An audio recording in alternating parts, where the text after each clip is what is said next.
we'll start in child's pose. Now, if child's pose is not your jam, you could certainly start in another pose. Oh.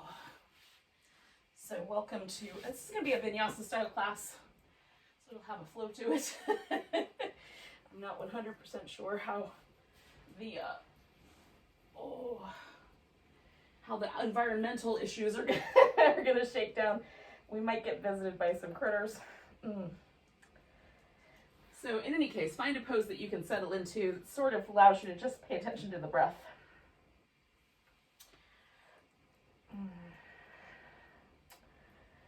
And usually with child's pose, it feels nice to me to sort of wobble it a little bit, loosen it up.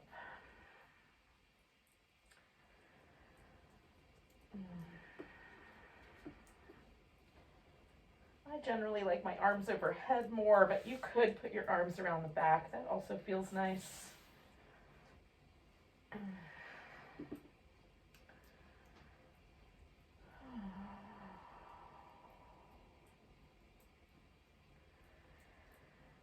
all the other things, all the mental stuff you've got to do later, whatever's churning around, let it all go. Let go of anything you're still sort of ruminating on.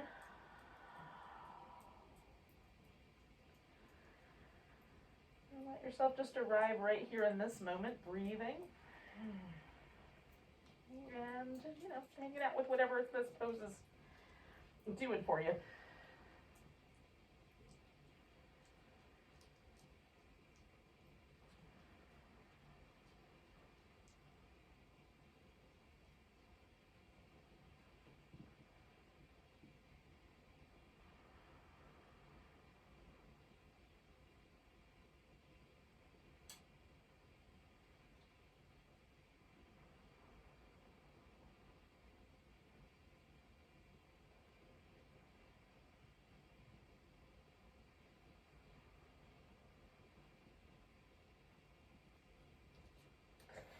I like the sensation of the sort of lift at the top of the inhale. And the sort of settling back toward the floor that the exhale brings. We're going to do about 3 more of those.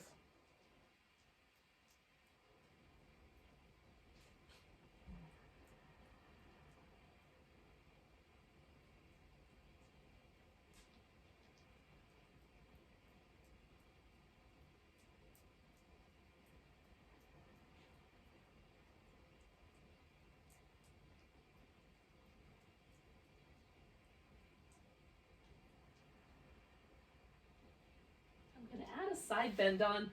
I just kind of walking my hands over to the left. You can go off-road if you like. I'm reaching out through the right arm.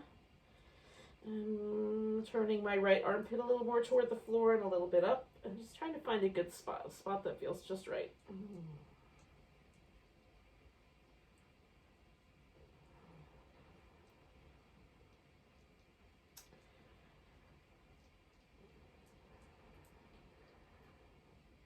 I'm going to take one more breath.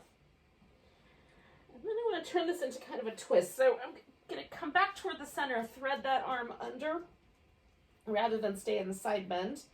And then you could wrap this arm around behind your back. I like to use it kind of to push a little bit. So I'll try to find a diagonal where I can sort of push myself toward my right hip. And then, just dig in a little bit to that right shoulder blade. And you can play with the angles and see if you find a spot that feels just right in your upper back. That wasn't a just right sound, just in case that was difficult to discern. Taking some deep breaths here.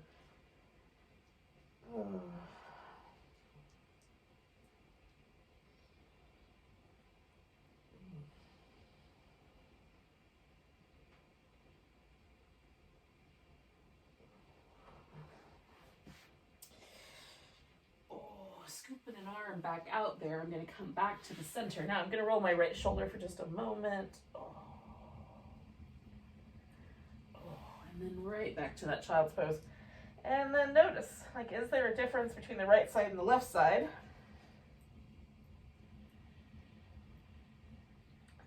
For me, the right side just feels a little more receptive to the breath. It's a little bit more tingly and alive. That different, it's subtle. And then I'm gonna do the opposite side. So walking the hands over. So I start with the side bend.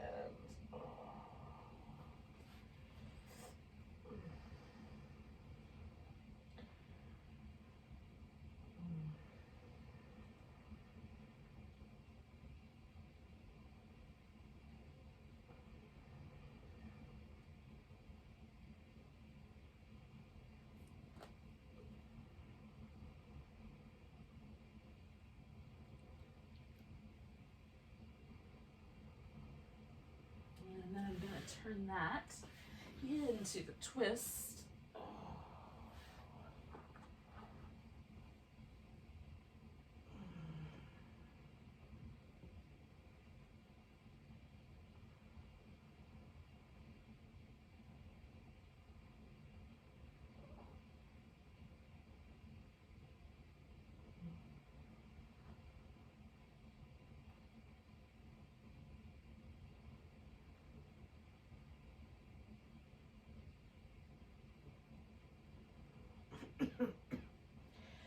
So I'm going to take another deep breath here. And then unfurl everything. Give my left shoulder a little bit of movement. And then one more time, I'm coming back to that child's pose just for a moment, just see how it might change.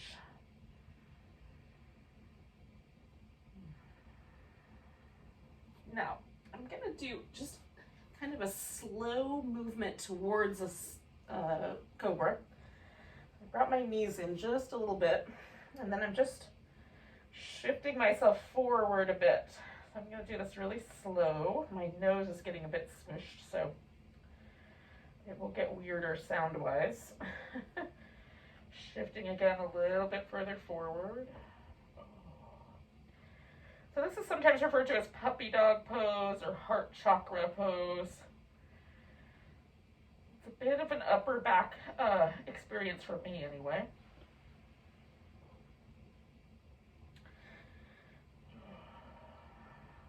So there's a point where my low back says that's enough. And I'm at that point. So I'm going to stop right here for just 1 or 2 more breaths.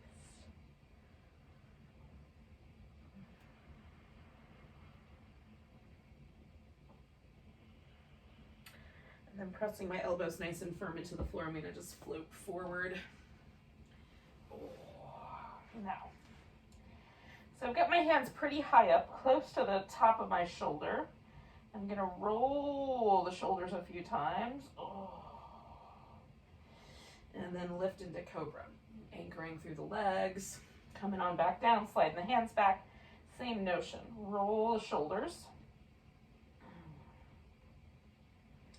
And then lift into cobra. You can decide how many little rolls of your shoulders you want to do. I'm going to bring them back one more time. Roll the shoulders. And then lift into cobra. All right, come into a sphinx. Ooh, that will work. If you need to change it up a little bit, you can. You can go a little higher, a little lower. I'm going to drop the chin and just for a moment kind of explore the little sides of my neck, and then taking my chin up and over one shoulder. It's almost like I'm trying to look back and see my little toes. I can see them, but I don't have to. I generally keep my eyes closed for this portion. Chin down and then chin up and over one shoulder. Chin down, chin up and over the other shoulder. So I'm trying to keep my shoulder steady and just let my head float in this position.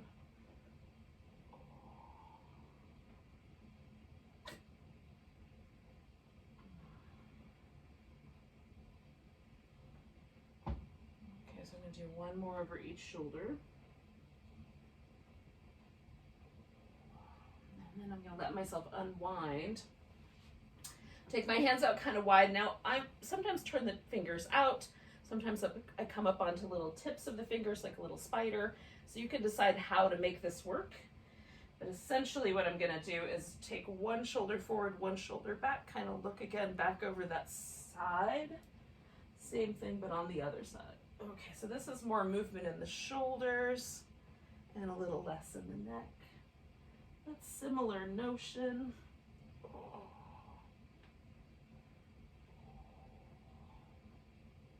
I'll do that one more time on each side. All right, so I'm going to try to keep this kind of freedom movement happening in the upper back by coming into some little cat shapes. I'm trying to kind of level out that curve that's in the upper part of the back and then curve the lower back the opposite direction. Just getting some movement going through all the joints and muscles along the back.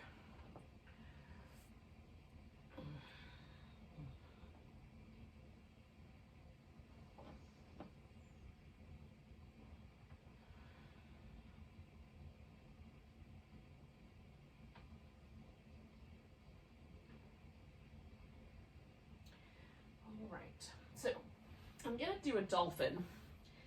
And so Dolphin is sort of like a downward dog, but on the elbows, and then you can add a little movement to it. So I've got my elbows about shoulder distance apart. I'm gonna lace my fingers together and tuck my little pinky fingers in so that they make one little shelf. You can also put your palms down on the floor if that's better. And then tucking my toes, I'm gonna take my hips up.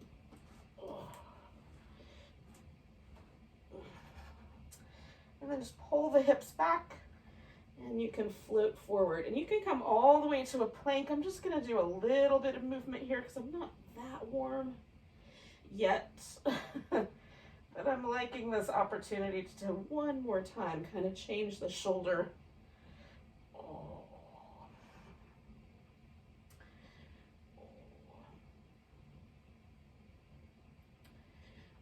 right.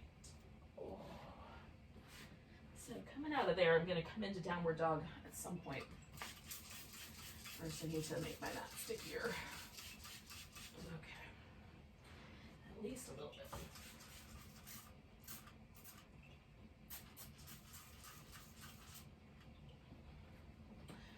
Okay.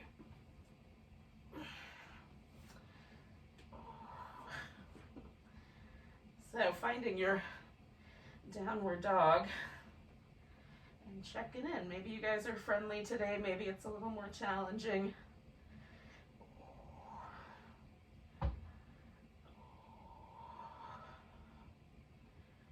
Now I'm just going to bring my feet in a little bit and widen them out.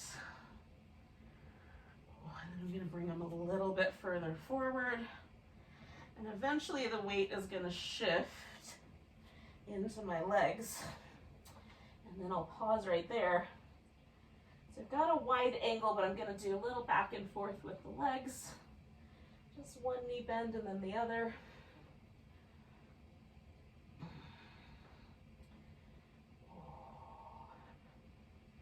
And then I'm going to bring the feet closer together.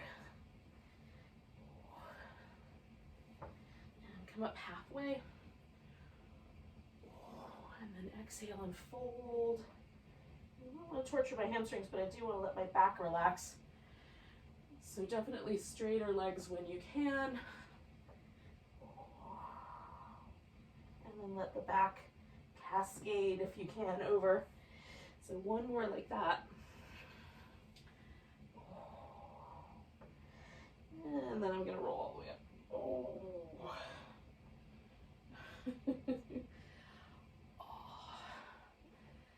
Get to the top. You can take a moment and just notice where you landed. Do some stretching, some jiggling. Oh. All right. So it's always nice if you've done a little bit of movement to sort of check in.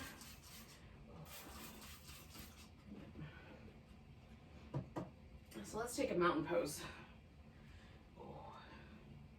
So with the toes pointing forward, and standing up as tall as you can without locking out your knees. And also avoid this kind of thrusting forward of the rib cage. See if you can allow the shoulders to relax without it. And then just pause. Is the right side the same as the left side? I'm just a little heavier on the outer part of my right foot. We'll see if that's the same next time.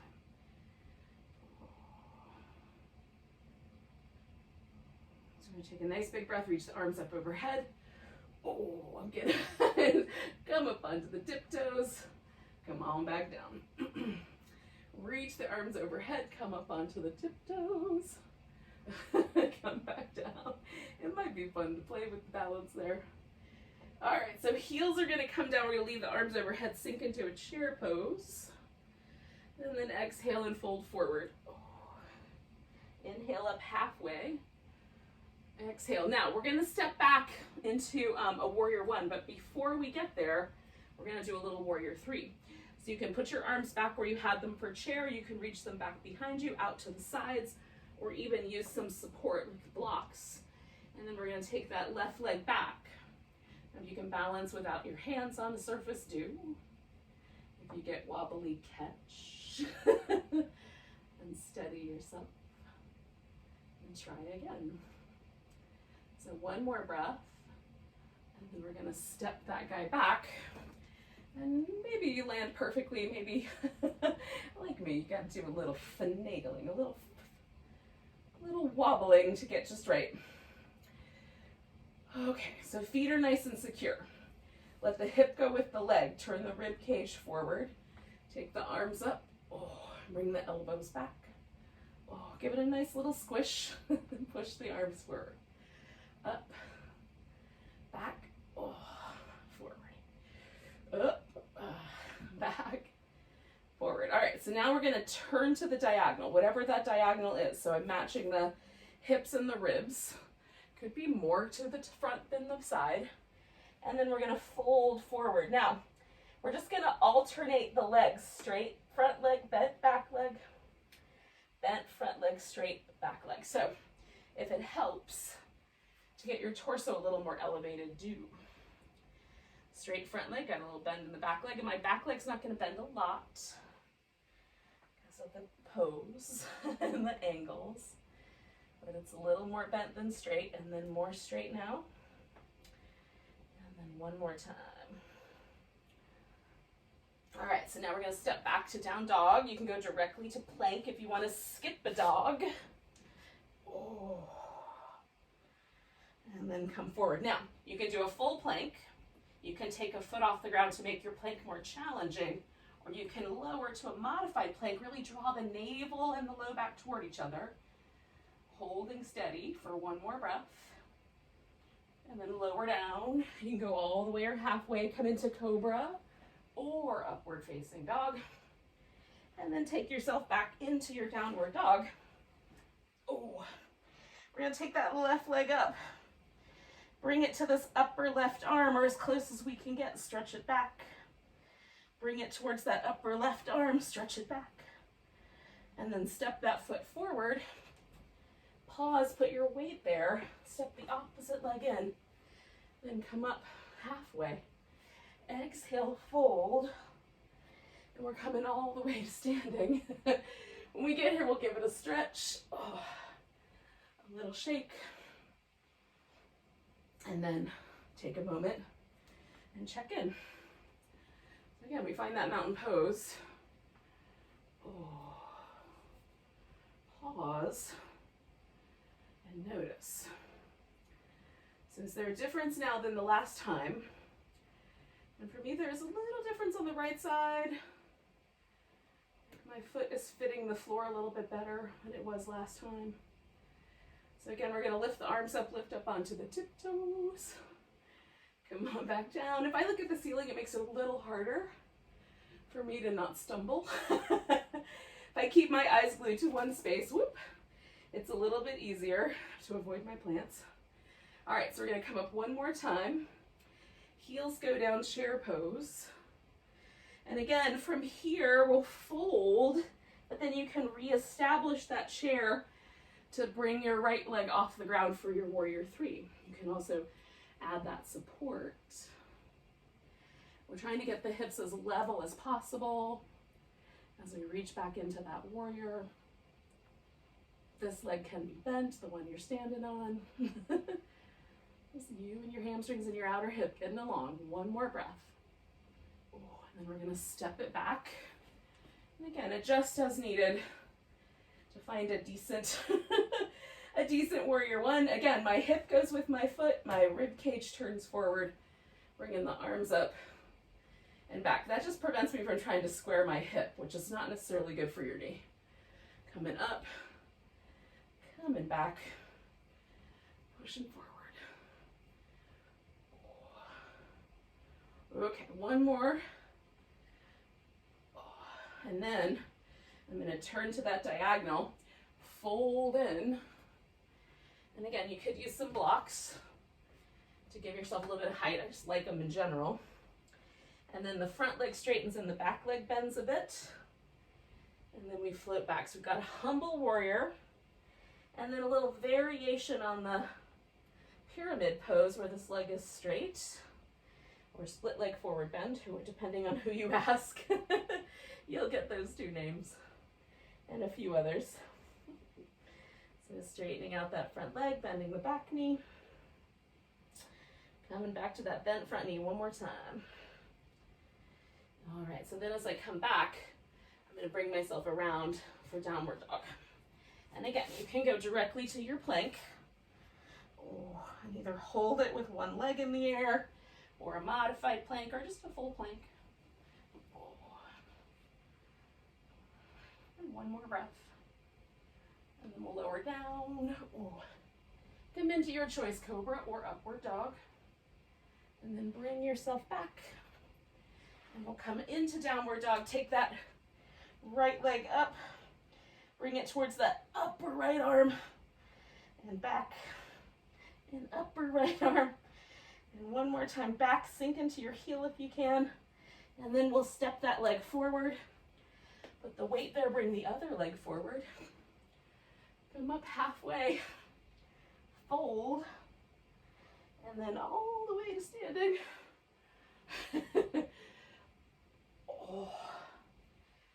And then give it a little shimmy. I don't know why, but that feels really good. Animals do it, so they're onto it, I think. I think they know something. All right, so I've done both sides. And I've done two sets, right, of sun salutation-like movement.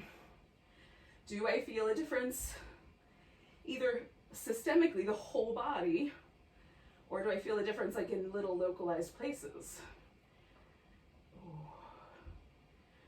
For me, the answer is both. But I'm into this kind of notion that every time I come through, just checking in, see how it went. Does it feel good? Should I do something different? So I put my weight on my right leg. I'm going to take this left leg and pick it up. Now, you can do any balancing pose you want. I'm going to take a tree for this first version. So if you fall, you catch. If you want to hold onto your foot or do some other version of a pose, do it. You can bring your foot up higher if you like.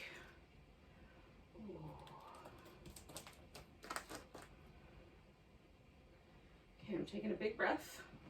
Now picking that knee up, I'm going to step back, and this time a warrior two. Hello. I might be on the mat by myself eventually. All right, so now with this warrior two, holding steady, I'm going to take a side angle pose, come back to warrior two, do a little moon warrior, reverse warrior pose, back to warrior two, side angle, and back. They both feel kind of great, but that's definitely my favorite. And back, over, and back, and over, and back. All right, so straightening out the front leg. I'm going to glide myself into a triangle.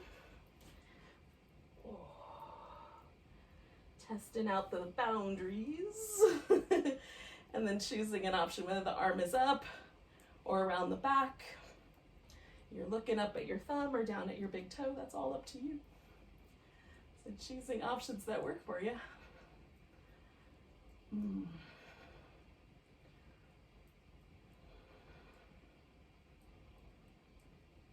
So we do about two more breaths.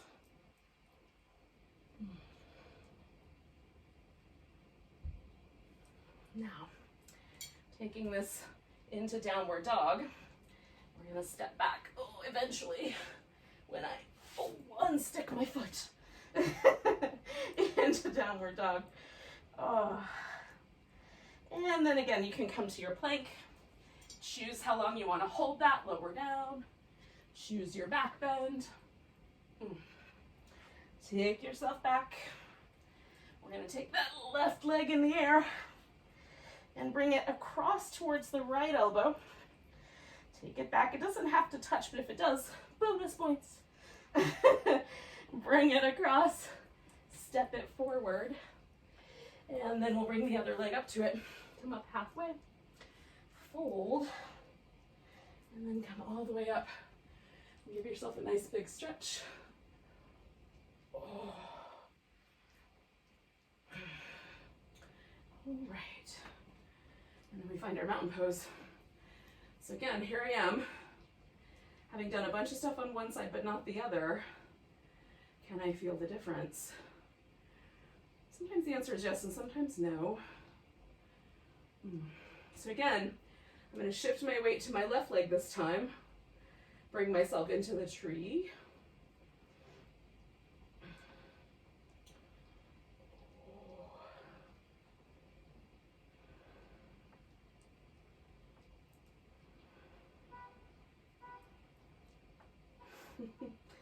Exciting things happening outside. 2 more breaths. All right, so I'm going to pick up this right leg and then step it back and find my warrior 2 shape. Oh, again, I don't want to bully my front legs. I want that to stay nice and steady. So I'm going to let my hip angle appropriately. A little moon warrior, a little side angle, back to warrior 2.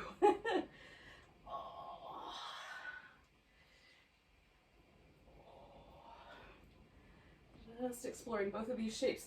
And maybe like leaning in or leaning back is a little bit better. Leaning in or leaning back.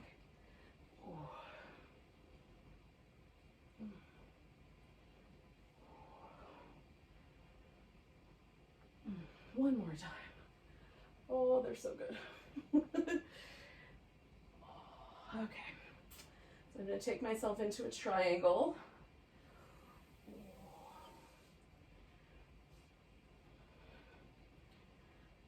And each triangle for me is a little different. Like one side, there's a lot more rotation.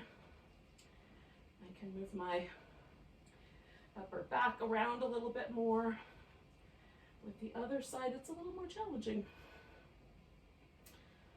I'm just honoring whatever's unfurling right in this moment. Breathe in deep.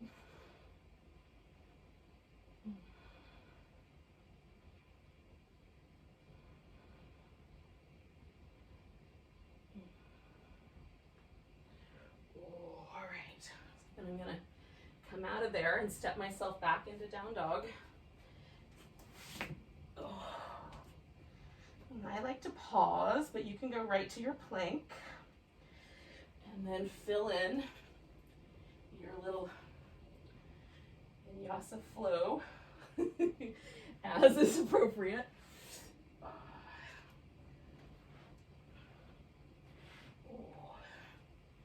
Alrighty, so that right leg's coming up and I'm bringing it across towards the left and then back and across towards the left. And back, and one more, and then with the foot on the floor, and bring the other one up to it, and come up halfway, and fold, and then all the way to standing, and then again, giving myself a little rinse, Finding a mountain pose.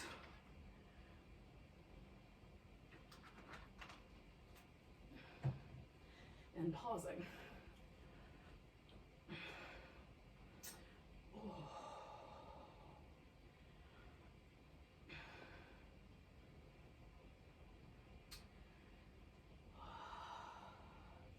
So I'm not totally symmetrical. I'm still feeling the change.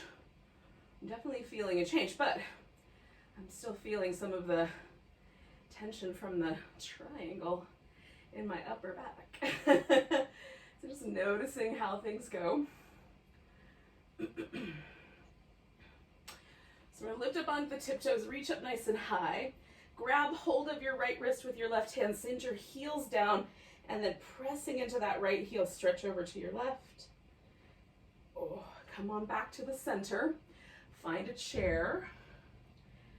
And then we're gonna fold forward. Now, the left hand is gonna stay either on the floor or on a block. We're gonna pick the left leg up and send it back. So we're like that warrior three again, but now adding a twist. So we've got a revolved half moon and stretching into that as level as you can keep your hips. The twist may not want to keep you level. Oh, 2 more breaths. Oh, I love this pose. It feels so powerful in so many places. All right, so we're gonna step ourselves back into that warrior one shape again. Oh. Now, we're gonna take the arms and bring them up and put the left arm on the bottom, and if you can, wrap it one more time. If that doesn't work out, just hold hook onto your upper right arm, and that'll be good. Okay, so planting the feet, we're gonna lift, turn a little to the diagonal and fold in. We'll take that humble warrior, but let these arms kind of hang out with us. Oh.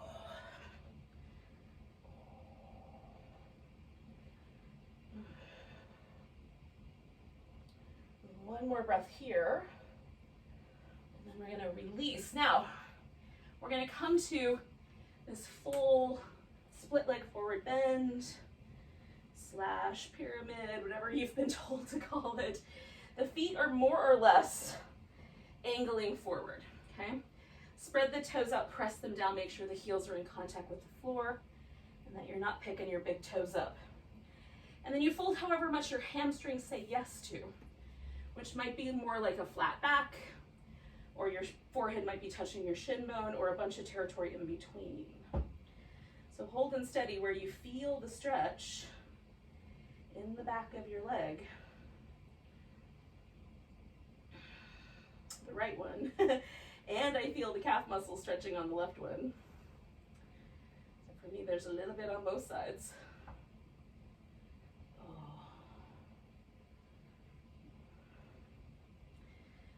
All right, so we're gonna bend this front knee, come up onto the toes in the back, and we're gonna try to shoot ourselves into a standing splits. Now, standing splits is basically just bending over with one leg in the air. So see how high that leg will lift. You can take your hands off the floor and make it more of a balance challenge. Oh. All right, so we're gonna step back and take downward dog. Oh, and you can just pause in downward dog, or you can throw the vinyasa in there. Coming into plank, lowering down, doing an up dog or a cobra, and then back to down dog.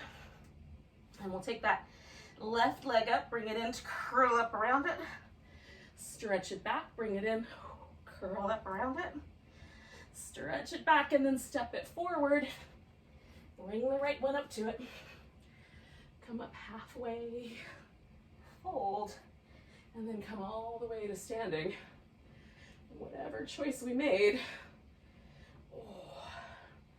we're all back to mountain pose together. So finding our home. Feeling any differences? So we're gonna come up onto the tiptoes, stretch up nice and high. I'm gonna grab this left wrist, send my heels down, stretch over to my right. Press the left heel into the ground, stretch one more breath. Coming back to the center, taking that chair pose. And then again, as I fold forward, now my right hand is going to be on a blocker on the floor, picking that right leg up, sending it back, and then adding the twist. So I've got a nice revolved half moon. Oh.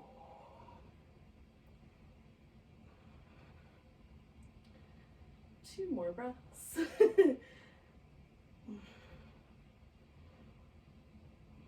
And then we're gonna step ourselves back.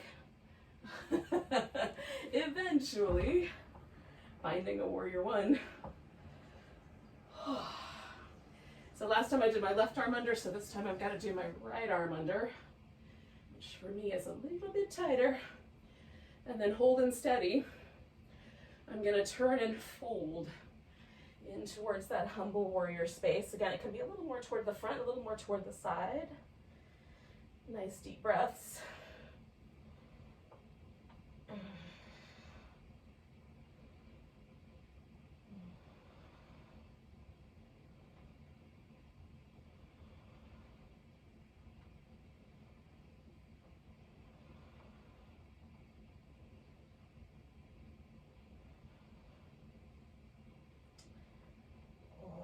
Releasing the arms. Again, I'm going to lean myself forward and come into that standing splits balance. Okay. Taking that leg up nice and high.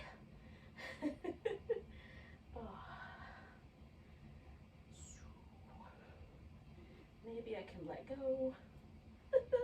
Maybe that's a silly idea. And then we're going to step back into down dog. All right. So if you want to throw a little vinyasa in there, you can, or you can hold the dog.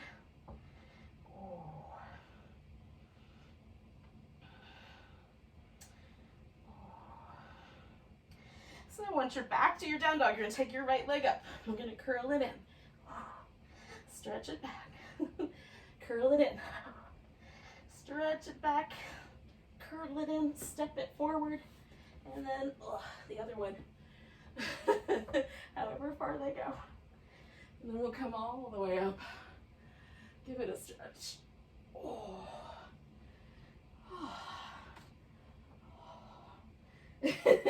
Shake it all out. And then find your mountain pose one more time here.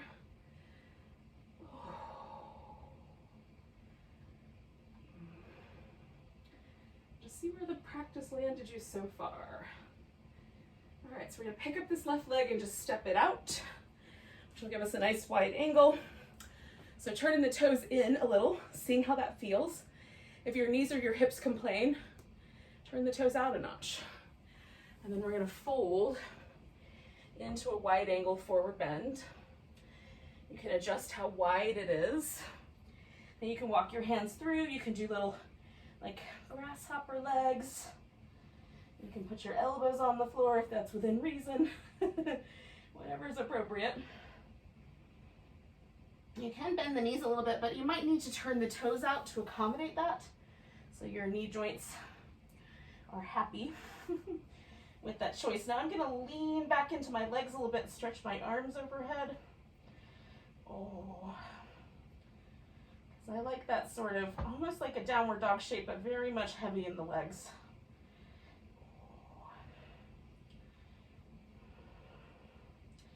All right, now we're gonna bring this into a squat, and you can do a wider, higher version, which is what I'm gonna start with.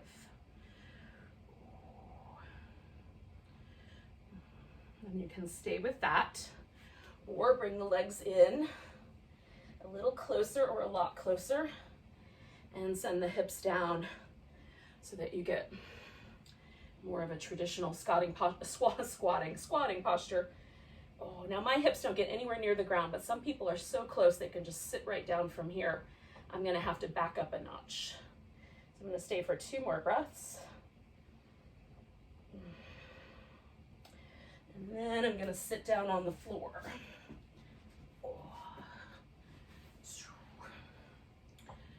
All right, so I'm just gonna start with a simple cross-legged position.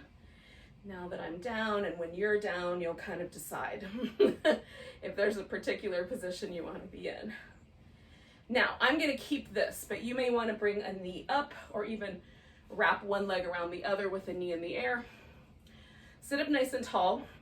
I've got both sit bones even on the ground. If you have one a little higher, you might need to change you might have to lean a little bit or something to get the twist that's best for you. So I'm going to twist around to my left because my left leg is the one that's in front or on top. So whichever leg you wound up with on the front, twist that direction. And then I'm noticing that if I turn just a little bit more, my right hip starts to come with me. So I'm just going to back off to the point where it doesn't have to. Sit up a little taller. There's nothing wrong with bringing your hips with you into a twist. In fact, in some cases it's preferable. But I want this rinse in my upper back. That's where I carry my stress. And so if I keep the hips out of it, it'll mostly be a song about my rib cage area of my upper and mid back. Okay, so I'm going to turn my head towards the back and then towards the front. I'm not changing anything else. I'm just changing my head position and doing this kind of little float between two places. We've done a bunch of that today. I'm kind of noticing the muscle that as I get to the edge of each side and making little micro changes, just bring a little more softness and freedom to those areas. One more time. Okay, so I'm going to bring my head back to the center and then follow out with the twist. Now, I'm not ready to do anything else just yet because it still feels like I'm turned that way. So I'm just going to pause, move my shoulders, move my spine around a little bit. Now I'm going to take this left leg and stack it up on top. You can just stay with the cross-legged position and fold forward. You can bring your knees on top of each other if that works for you. This takes my hip off the ground, so I would have to elevate.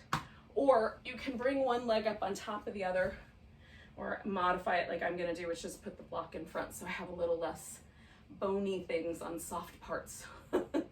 My bony ankle is not comfortable, my inner thigh. So leaning into it or staying straight up or even leaning back, you're going to try to find the sensation in your outer hip that's just right. Enough, not too much. So we're just letting the twist continue to unfurl if it's still kind of in that upper back. You can fold so far forward that your elbows touch the floor. If that's available to you, you don't have to hold yourself back. I just don't need that kind of extreme, like just a little tilt and I'm like, oh yeah, I feel that. One of the things I think that sometimes gets misunderstood with yoga, because there's so many images of people in super hyper mobile positions, is that somehow we're supposed to push ourselves to these really extreme joint mobility places. And the truth is, for most of us, that will cause injury. And so just going to the place where you feel something is enough. If we get too pushy, we're going to wind up with an injury, usually like in a knee. As the knee tries to negotiate with the hip and the leg for space.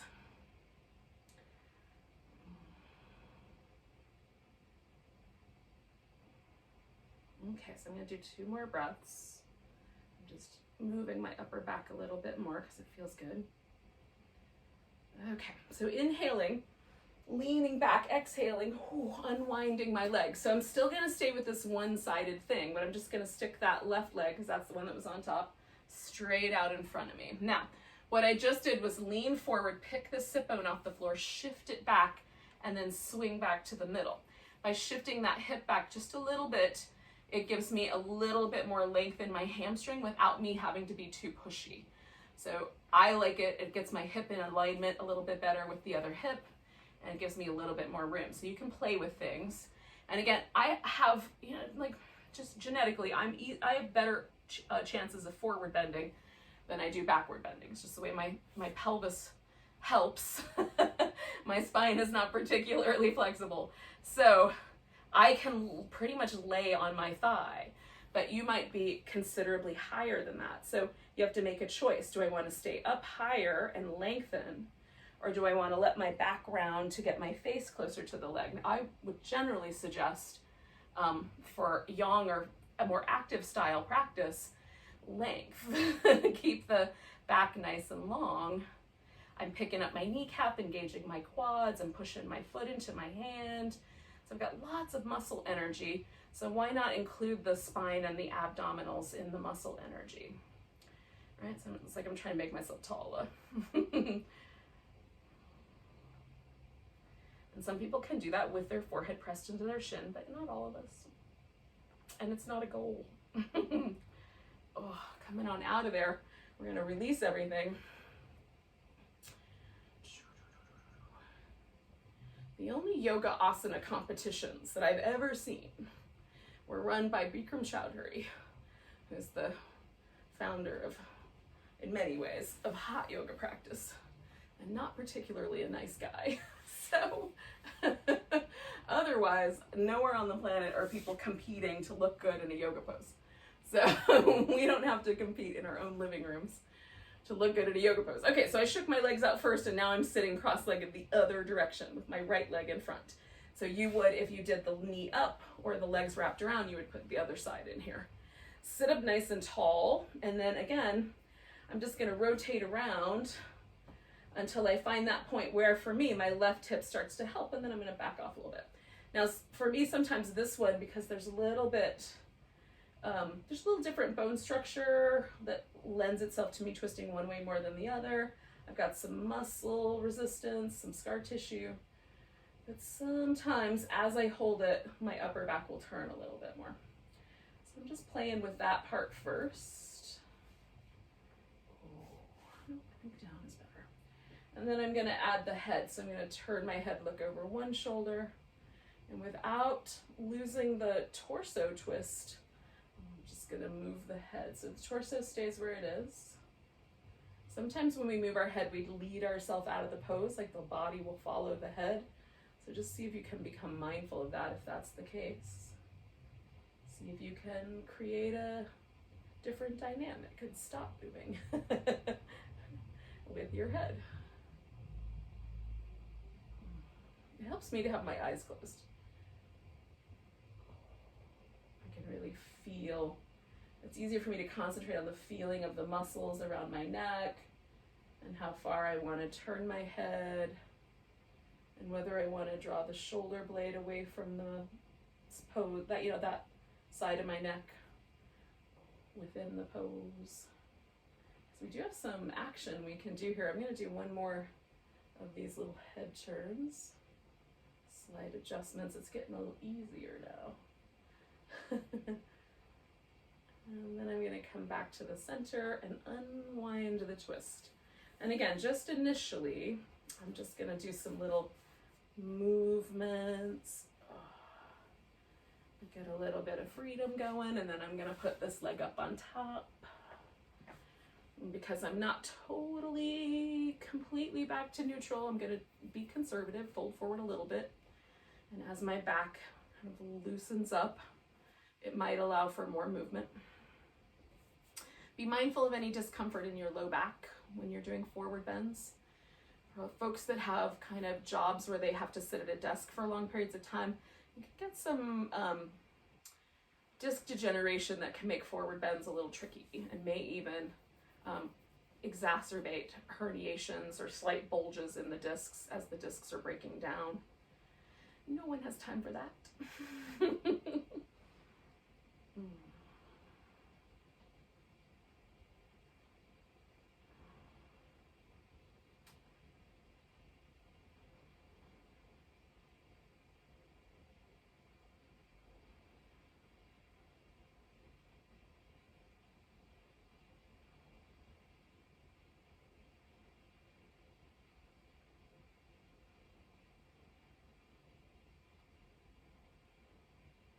Okay, so I'm going to take one more breath, hold that in, float myself all the way up. I'm going to lean back, float this leg off the top, and again, I'm just going to do one more pose here before we settle onto our back.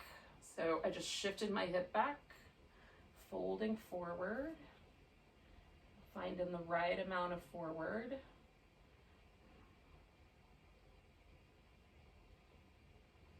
right amount of length, maybe an arm rest, and then some breath. And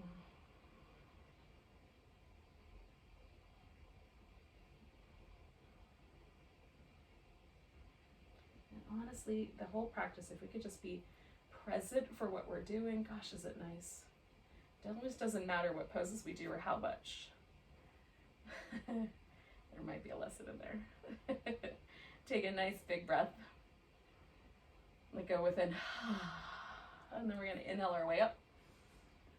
Oh, okay, so I'm going to lose my blocks. I'm going to put those up here. And then I'm going to take myself onto my back. I'm not in a super big hurry to go right into Shavasana, but I am going to put a pillow where I can easily access it to put under my legs. So, if you're a boat pose fan, you could do a little boat pose and then roll your boat all the way down.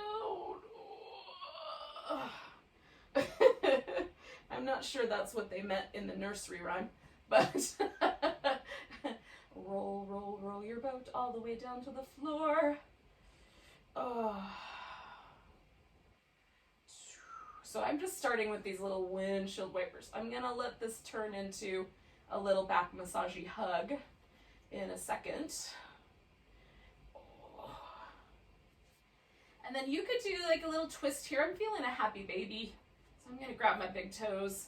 Now the thing with happy baby is that what we're kind of trying to do is get the spine as neutral as possible, so we want to try to keep the sacrum on the floor. But when you pick your feet up, often the sacrum curls up, right? Low back curve kind of disappears. So the magic of happy baby, or happy puppy, if you want to hold on to your ankles and call it that, is getting that sacrum kind of back into neutral, the low back curve neutral. And then as you pull the legs kind of down and out, there's a nice kind of release through the sacrum. At least there is for me. And again, you can choose whatever is the right answer for your end of practice pose. Prep for Shavasana pose. Oh. All right, so I like a pillow under my legs or a blanket, something, just to elevate the thigh. What that does is it releases the hip flexor right here at the front. The big muscle in the pelvis, there's the big psoas muscle that comes down like a little bridge girder. They both wind up right there at the front of the pelvis, mostly connective tissue at this point. And having a little elevation there lets that connective tissue relax, so the muscle itself relaxes. So then there's a kind of spaciousness around the pelvis. My low back has a neutral position. So if you have any kinds of issues like that, where your low back often hurts when you lay on the floor, try elevating your legs. It's nice to take the pressure off the hip flexors. Now, I'm chilly this morning because I got all sweaty, and now it's cold. So I'm going to cover with a blanket, but you, of course, might be in a warm environment and do not need that as an extra layer. Oh. And then we take a few moments for Shavasana, because Shavasana is all for the nervous system. We've done all this stuff, pulled on all of this tissue, sent all these messages to our nervous system to say, hey, pay attention. And now we want to stop the noise. Send as little data as possible and let the nervous system really let go. So relax your face, because a lot of the nerve endings land there. Relax the mouth and let the lips get a little softer and the teeth part slightly. Let the eyes relax, and especially the muscle at the back of the eye. See if you can let the eye itself kind of sink a little heavier into the socket.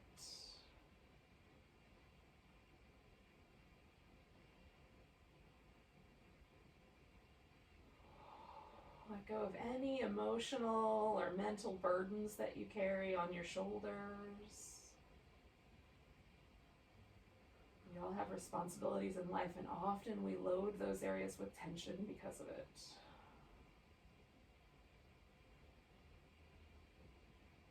See if you can relax any tension that lives around the hips or the pelvis or the legs. That can be a result of all kinds of things, so just being kind to yourself there. And let the feet and the hands just soften so much that the little digits, our little toes and fingers, just sort of separate from one another.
We're just going to take a moment and notice the breath.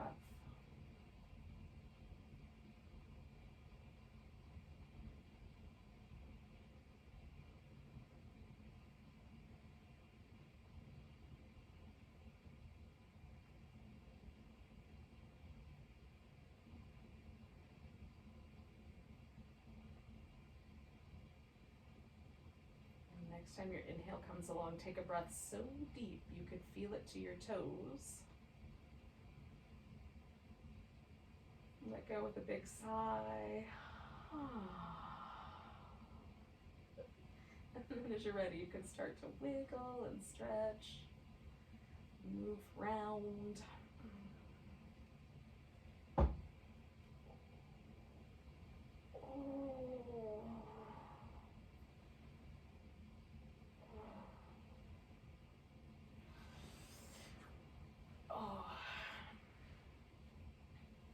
Now you can rock yourself up, you can roll to the side and push yourself up, whichever you like better.